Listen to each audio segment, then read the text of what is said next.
বলতে চাই আমি যে মাগুরার যে আসিয়া শিশু তার কিন্তু এখনো পর্যন্ত সেই বিচার, আসিয়া হত্যার বিচার কিন্তু আমরা এখনো পাইনি। অনেক সময় দেখা যায় যে আসামি স্বীকার করছে, আসামিকে ধরা হচ্ছে, গ্রেফতার করা হচ্ছে, তারপরও দীর্ঘসূত্রিতা রয়েই যায়। সেটার জন্য আদালত, সেটার জন্য আইন সেই জন্যই তো আপনার আদালতটা একটা বাংলাদেশের মানুষের আদালত হইতো, মানুষের বিচারের ক্ষেত্র হইতে হবে। এটা সরকারি দল বা অপরাধীদের অভয়ারণ্য হলে তো আর হবে না। নিশ্চয়ই তাই।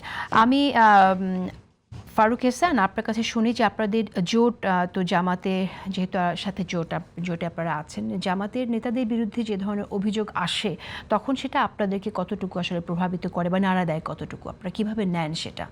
আচ্ছা, ধন্যবাদ। জামাতের সাথে আমাদের যে জাতীয় নির্বাচনের যে জোট, এই জোটের পরে মোটামুটি আমরা ধরেন সুপ্রিম কোর্ট বারের ইলেকশনে আমরা আলাদা প্যানেলে আমরা ইলেকশন করছি। ঢাকা ট্যাক্সেস বারে যদি আমরা বলি, এখানেও এনসিপি থেকে আলাদা প্যানেল হয়েছে, থেকে শুরু করে এখন পর্যন্ত যে ইলেকশনগুলো হচ্ছে সারা দেশে, এখানে কোনো কিছুতে কিন্তু আসলে কোনো মানে কোনো জোটবদ্ধ কোনো ইলেকশনে কিন্তু এখনো হচ্ছে না। একটা কিন্তু ব্যাপার আপনি যদি দেখেন যে সুপ্রিম কোর্ট বারে আমাদের আলাদা প্যানেল ছিল, সামনে স্থানীয় নির্বাচন আছে, মানে এখনো তো স্থানীয় ইলেকশনের তো কবে হবে না হবে সেটা এখন ঠিক হয় নাই। এবং জামাত তাদের মতো ক্যান্ডিডেট এখন পর্যন্ত তারা আপনার ডিক্লেয়ার করছে, আমরা আমাদের মতো ক্যান্ডিডেট ডিক্লেয়ার করছি।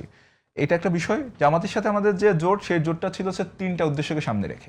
একটা বিচারিক প্রক্রিয়া নিয়ে, একটা সংস্কার প্রক্রিয়া, এবং একটা ভারতীয় আধিপত্যবাদের বিরুদ্ধে ঐক্যবদ্ধ সংগ্রামের জায়গাটা। এর বাইরে কিন্তু আমরা আমাদের আহ্বায়ক কতদিন বলেছেন যে এটা কোনো আদর্শিক জোট না, এবং এটা ওই রকম কোনো কিছুও না। এটা সিম্পলি ছিল তিনটা উদ্দেশ্যকে সামনে রেখে একটা নির্বাচনী জোট। এখনও যেহেতু আমরা সংস্কার ইস্যুতে এবং আমরা বিচারের ইস্যুতে আমাদের একসাথে পথ চলতে লাগছে, সেই ইস্যুতে শুধুমাত্র আমরা তাদের সংস্কার কেন্দ্রিক যে তাদের চিন্তাধারা, সেই চিন্তাধারার ব্যাপারে আমরা আমাদের সাথে তাদের মিললে হবে। বিচারের ক্ষেত্রে যে চিন্তাধারা, এই ব্যাপারটা এবং ভারতীয় আধিপত্যবাদের বিরুদ্ধে তাদের কারোর বিরুদ্ধে অপরাধের অভিযোগ আসলে সেটাতে আপনাদের যায় আসে না। প্রথমত সেটা যে কারোর বিরুদ্ধে, আমি রনি ভাইয়ের সাথে এই বিষয়টাতে একমত হচ্ছি, যে কারোর বিরুদ্ধে কোনো অভিযোগ আসতে পারে, এটা আইন শৃঙ্খলা বাহিনী ব্যবস্থা নিবে যদি সেটা ফৌজদারি কোনো অপরাধ হয়, এটা যে দলের হোক না কেন।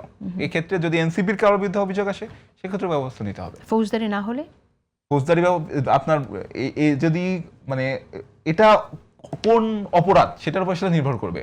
প্রথমত সেটা যে ফৌজদারি অপরাধ যদি হয়, সেক্ষেত্রে আইন শৃঙ্খলা বাহিনী। আচ্ছা, তাহলে আমি একটি প্রশ্ন আপনাকে করি, সেটা যে জামাতের একজন সংসদ সদস্য মাসুদ সাইদি, তার বিরুদ্ধে তিনি ইস্তাম্বুল হোটেলের বিনিয়োগকারীদের সেই প্রতিষ্ঠানে তিনি কর্ণধার, সেখান থেকে 175 কোটি টাকা কোথায় গেছে হিসাব নেই, সেখানে নানান রকম নিয়ম বহির্ভূত কাজ করার অভিযোগ এসেছে।